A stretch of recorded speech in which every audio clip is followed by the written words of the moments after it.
When you're the entrepreneur of one, what you decide is what you do.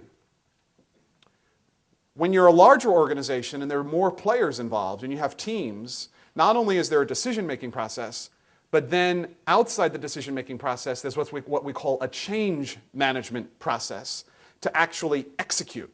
Because at the end of the day, everything is about execution. So this is the framework of HR. Okay? The human capital strategy, again, is the people side of the business. It's designed centered on the selection, deployment, motivation, and management of people, because people are a key driver to business success. Okay? Anyone disagree with that? Right? What you are is your people. And that's the greatest change from the 21st century to the 19th century. In the 19th century, people were just an input. They were just like cogs in the wheel. And what mattered was the massive industrial scale, and people didn't really matter in the 19th century economic framework. In the 21st century framework, it is all about intellectual capital. It is all about human capital. It is all about motivation. And when we talk about Generation Y or Generation Z, right, when we talk about the new generation, it is about keeping them excited and creative. Whenever a discrepancy exists between the current culture and the objectives of your change, the culture always wins. So you can decide, right? All of you talked about yesterday some of the decisions you're working on.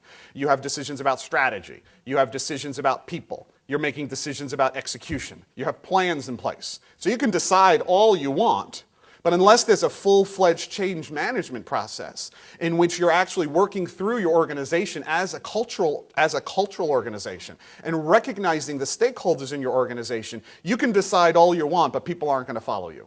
During the period of change, when you make a decision and introduce change, is a period where performance suffers. Right? This is just true. This is universally true.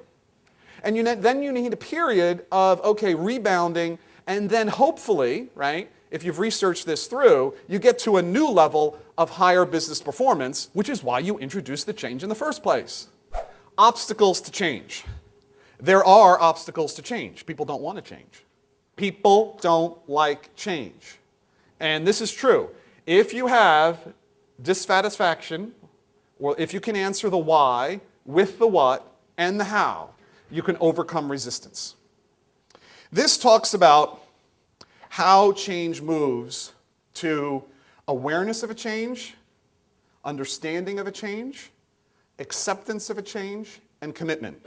If you do this well in your organizations, people aren't going to be afraid of change. They're going to be excited about change. As the role of a leader, as the leader, you all have roles in change management at each stage of the process. John talked about this yesterday. It's my #1 bullet point, and John and I did not, coordinate earlier, although I did see his slides ahead of time. Awareness, it's #1. You need to create a vision at this stage. You need to have a compelling vision for what you're doing, why you're making the change. In the understanding stage, you need to listen to people. You need to ask open-ended questions. You need to probe for their concerns. You need to clarify your vision and articulate the plan. You need to help people see what's in it for me, right? When people experience change, they want to know, okay, how does it affect me? In the acceptance stage, you need to change direction. You need to create the directions for change. Acknowledge efforts and encourage people to explore possibilities. Celebrate milestones. So big, let's celebrate the milestones, right? We got the office space in Venezuela. Great. We just put up the phone lines. Great. Zia just bought his house in Istanbul. Great. Let's talk about that. Celebrate the milestones. Encourage visible advocacy. Provide opportunities for participation. Encourage new ideas. Focus on priorities and training. In the commitment stage, you need to provide guidance, support, and recognition. You need to validate and acknowledge progress. You need to encourage the team to reflect on what went well and what could have been better. This is what we often call a postmortem.